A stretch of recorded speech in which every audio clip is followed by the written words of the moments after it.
Ladies and gentlemen, welcome back to the channel. It's Josh, the commentator here, and tonight we are going to be discussing, giving a review of Monday Night Raw, July 21st. If you guys are ready for this video, make sure you smash that like button, you subscribe to the channel if you are new, and turn those post notifications on, that little bell icon, so that you are notified of when I upload on this channel. And without further interruptions, let's get into the video. Monday Night Raw starts off with CM Punk waltzing down the ring and talking about his World Heavyweight Championship opportunity that he won in the Gauntlet match. He also said that he can't promise a victory, but what he can promise is he's going to leave it out all on the line at SummerSlam. Basically saying he's going to give it all he's got to try to win that World Heavyweight Championship. Well, then, of course, as he says this, the ring general interrupts him, and now he is making his way down into the ring. Basically, what Gunther was saying to CM Punk is that the reason why Gunther is the World Heavyweight Championship is that he took his ego and used it to his advantage. Kind of took a pick at CM Punk by saying he's the best in the world because he holds the World Heavyweight Championship, which, quite frankly, he's not wrong. Now, please don't flame me in the comment section. I do believe that CM Punk still got it, but at the same time, I do believe that Gunther is best in Monday Night Raw right now. I know we have Roman Reigns returning tonight, and we're going to get more into that. The Tribal Chief, what a show we just had, by the way. But I do believe Gunther right now, roster-wise, he is the best competitor because he does hold the most prestigious title. Don't flame me in the comments. I do believe that CM Punk is still a great competitor. He's obviously great on the microphone, but I do think Gunther is such a good heel, and I do believe that since he is the World Heavyweight Champion, he's proven himself to be a good champion, that he is the best wrestler on the Monday Night Raw roster right now. Make the debate that Roman Reigns is the best person on Monday Night Raw, but, I mean, to be honest, I think he's going to go bounce back and forth between SmackDown and Monday Night Raw, and I do think he's going to go for his Undisputed Championship, which is on SmackDown. Now, the next segment was a pretty quick one between Naomi and Stephanie Vaquer, and it really, all it was a bunch of crap talking. Naomi basically saying that after she beats Lyra Valkyria, she's going to be facing Stephanie in Paris and how she's going to beat her. I don't know. It was kind of a pointless segment. We already kind of expected that, but they just kind of wanted to prove that on camera, that that's how they feel towards each other. The first match of the night was a banger match, in my opinion. It was Sheamus versus Rusev. Throughout this match, Sheamus was doing his best to get the upper hand, swinging hard, but unfortunately, Rusev being Rusev just swings a little bit harder in this situation, and he was throwing him around like it was nobody's business. Sheamus had a funny botch in this match where he went to the top rope, and he literally fell off the top rope. Went right back up to the top rope and did a flying clothesline to the outside. Take out Rusev. Immediately after, Sheamus screaming, "Are you not entertained?" after hitting that amazing clothesline that he recovered, Rusev literally got up and picked him up, did a fall away slam onto the commentary table, which was kind of nasty. Another cool sequence in this match was Sheamus trying to go for a bro kick, but midway through got picked up and powerbombed. So as he was jumping for the bro kick, it almost looked like he was jumping, but he got picked up by Rusev and just powerbombed into the mat. Now, Rusev being angry and aggressive as the Bulgarian Brute is, tried to get him up, set up for like the accolade.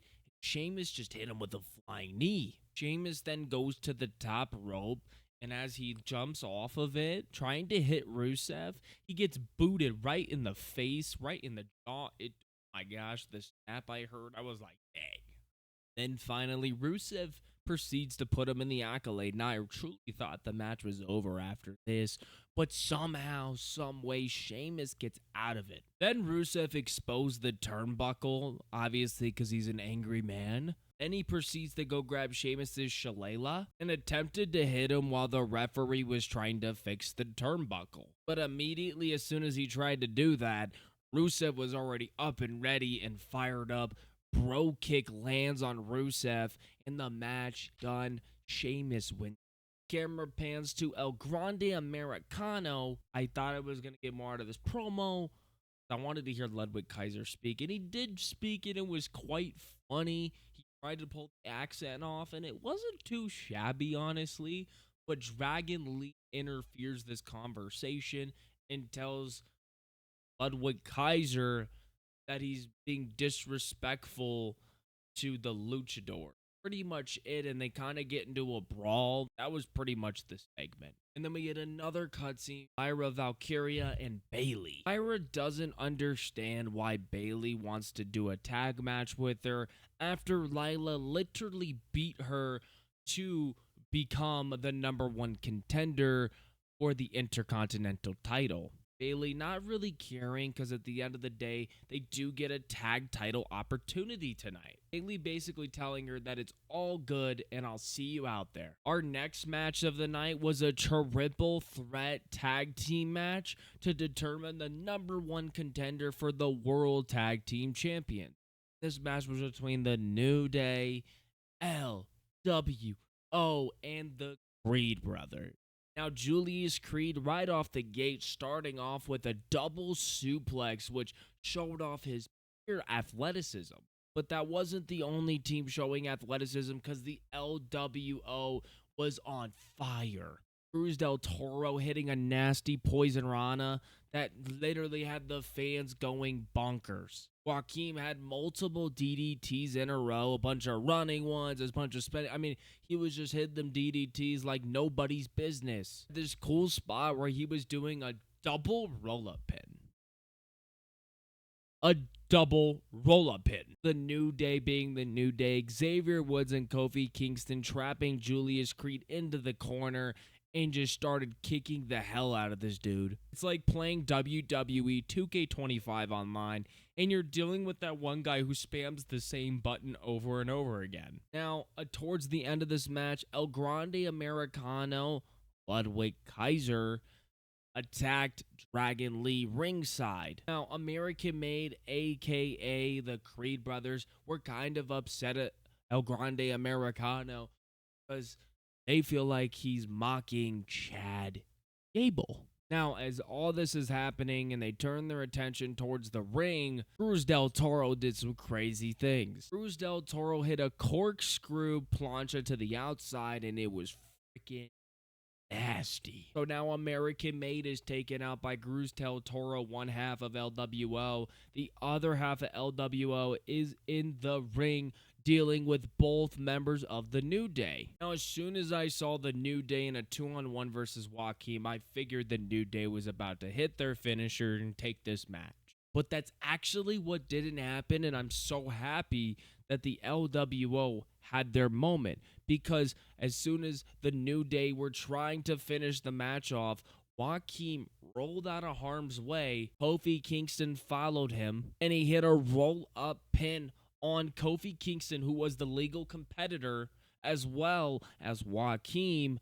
And there's the match, folks. LWO takes the victory, and they are your #1 contenders for the World Tag Team Championships. Camera pans now to the Kabuki Warriors and Io Sky, and they're just talking about winning all the gold. And the Kabuki Warriors walk out, and that's when Stephanie Valkyrie walks in.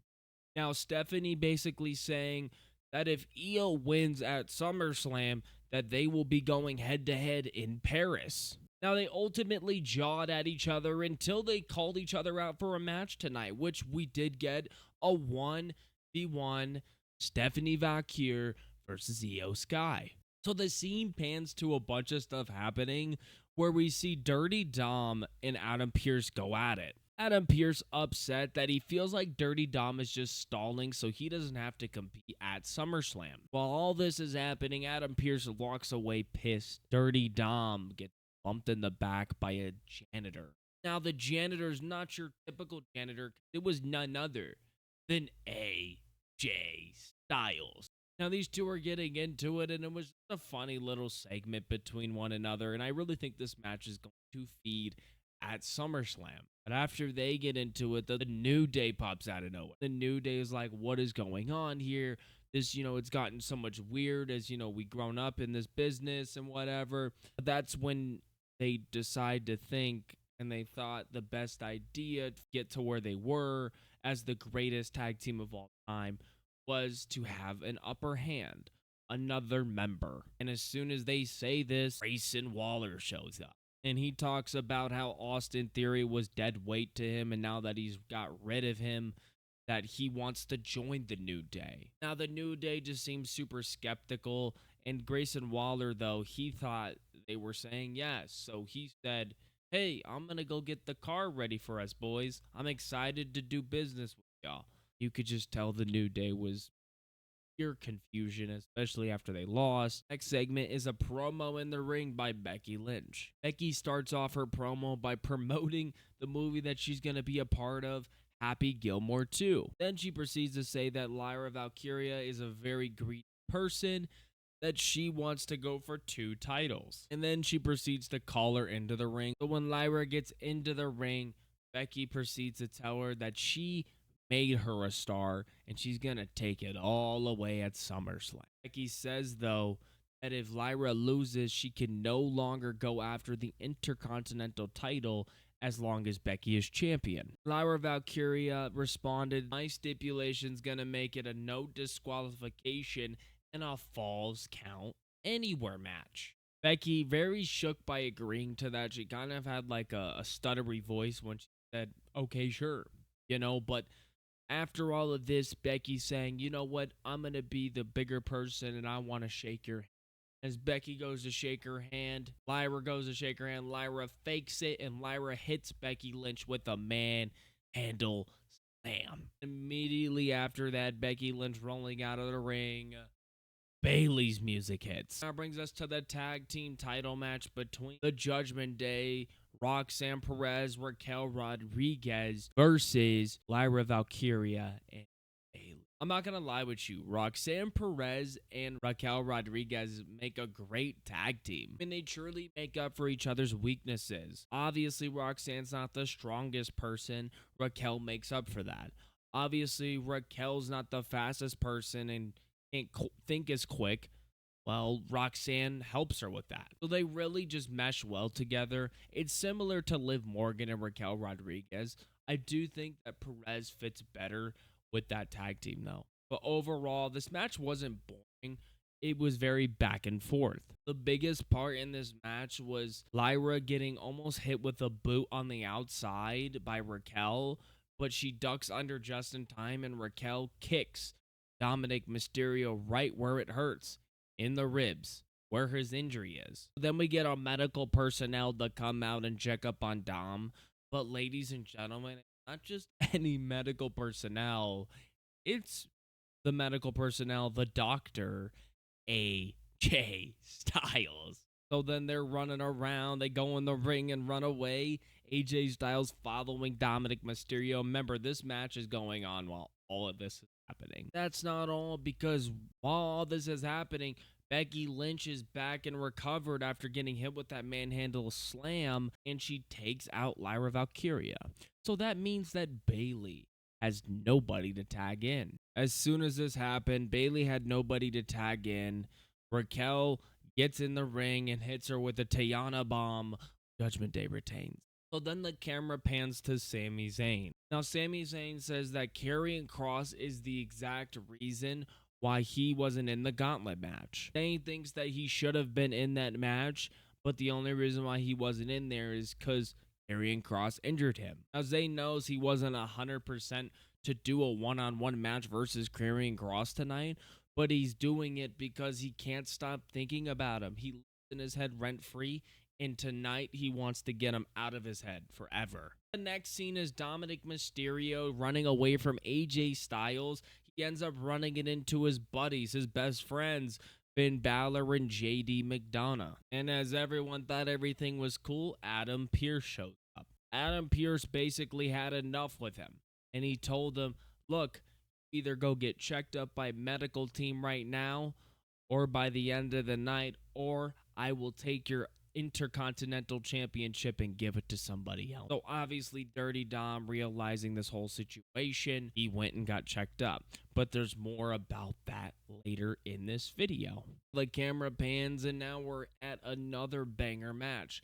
Karrion Kross versus Sami Zayn. I truly waited for the day that Karrion Kross got more recognition by the fans. Now throughout this match, Sami Zayn has injured ribs.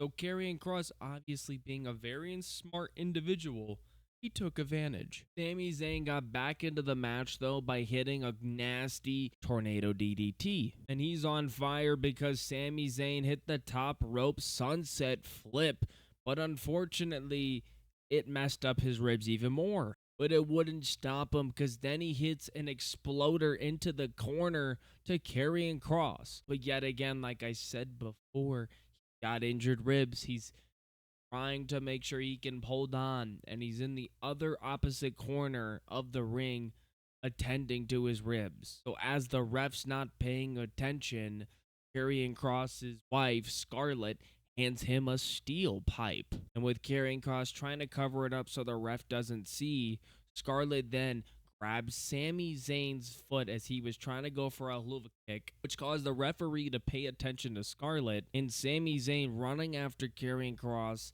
gets hit with the steel pipe on his ribs. That's the match. Karrion Kross defeats Sami Zayn. Now immediately after this match, Dom gets cleared, and how he proved that he was cleared is as AJ's talking to Adam Pearce, Dom blindsided AJ Styles. He looked at AJ Styles lying there helpless and said, "I'll see you at SummerSlam." Next up is Stephanie Valkyrie versus Io Sky. I mean, this match was a 10 out of 10 in my opinion. It truly was back and forth. Some notable spots that happened is Io Sky hitting a suicide dive. But then immediately after, Stephanie Valkyrie said, "Okay, bet." Hits a springboard crossbody to the outside. Io said, "Okay, bet," as she hits a springboard moonsault onto Stephanie Valkyrie. Then they both did German suplexes to each other. I mean, it was just back and forth. They kept pulling pages out of each other's book until somebody couldn't do it no more. Valkyrie ended up hitting her with a nasty knee to the outside. But then immediately right after hitting her with that knee, on the apron, hits her with the Devil's Kiss. She brings the Devil's Kiss back into the ring by rolling it into the middle of the ring and hits it again. They were chanting, "This is awesome." It truthfully was a 10 out of 10 SummerSlam type of match. After all of this happened, Piper Nivens and Alba Fire interfered. They're running down the ramp as Stephanie's distracted. Chelsea Green blindsides her. End of the match, it's a DQ win for Stephanie Valkyrie. Io Sky attended to Stephanie Valkyrie by hitting a flying drop kick. Io Sky, after hitting that drop kick, tried to attend Stephanie Valkyrie. Naomi shows up and Naomi shoves Io Sky into Stephanie Valkyrie. That's not all, because as soon as Naomi did that, laughed about it, all you know, Rhea Ripley gets into the ring and destroys Naomi. Now, I don't sound too pleased about this whole match. I genuinely was in shock and I loved it. I was actually sitting there and screaming the entire time because things happened and this happened and this. I mean, it was just a beautiful freaking segment. But now we get on to what Raw was all about tonight, and that is Roman Reigns. Now, it didn't even start off with Roman Reigns. See, Paul Heyman, Braun Breaker, and Bronson Reed. Now, as Paul Heyman is about to speak, OTC music hits, walking down the ramp very slowly, making eye contact with all three gentlemen in the ring. You hear him saying, Roman Reigns, Roman Reigns. Paul Heyman tells Roman Reigns right to his face that he wants to fix it. Paul Heyman proceeds to say that Seth Rollins is out of action for a long time and that he believes that he can fix the relationship between him and Roman Reigns. Paul Heyman offers him the head spot with taking care of Bronson Reed and Braun Breaker as his little proteges. Obviously, Roman Reigns didn't like that. Roman gets the mic, and instead of talking to Paul Heyman, he tells Houston to acknowledge him, which, honestly, who didn't acknowledge the tribal chief right there? I mean, I genuinely was holding the one up. Roman Reigns literally stated that Heyman's no longer a wise man. He's just a dumbass. Reigns then states that Heyman took all the credit for what Reigns started, and then he told Braun Breaker right to his face that Heyman will backstab you. Roman states he's only the tribal chief now because us fans acknowledge him. Roman then said a really good line, actually a really cool one, said the bloodline's not just a faction. The bloodline is family. It's God's work. After Reigns says that, Braun Breaker decides to step in, and Paul Heyman gracefully handing him a microphone. Braun Breaker tells the OTC that he's a waste of space and he's old news. He's the old dog. Then Breaker tells Roman Reigns to leave, like he always does. Roman Reigns, being a very comedic person in sports entertainment occasionally, he looked at Braun Breaker and said, I didn't hear that trash, but take my mic and say that line again. Basically, what he's saying is he didn't hear any of the garbage Braun Breaker was saying and said basically that it was trash. Roman then chucks the mic at Braun Breaker and hits him with the Superman punch. The OTC unloaded punches on Bronson Reed. Braun Breaker recovered quick enough and hit him with a nasty spear. Reigns is down, Breaker holding his hands down. We're looking for a Bronson Reed tsunami. Now, just before Bronson Reed gets to the top rope for a tsunami, Jey Uso music hits. And you can imagine where this and the OTC and Jey Uso beating the hell out of both Bronson Reed and Braun Breaker, and it resulted in a double spear. If you enjoyed this video, make sure you hit that like button, you subscribe to the channel if you are new, and comment down below what was your favorite match on July 21st, Monday Night Raw. And I'll see you guys in the next one. Peace out!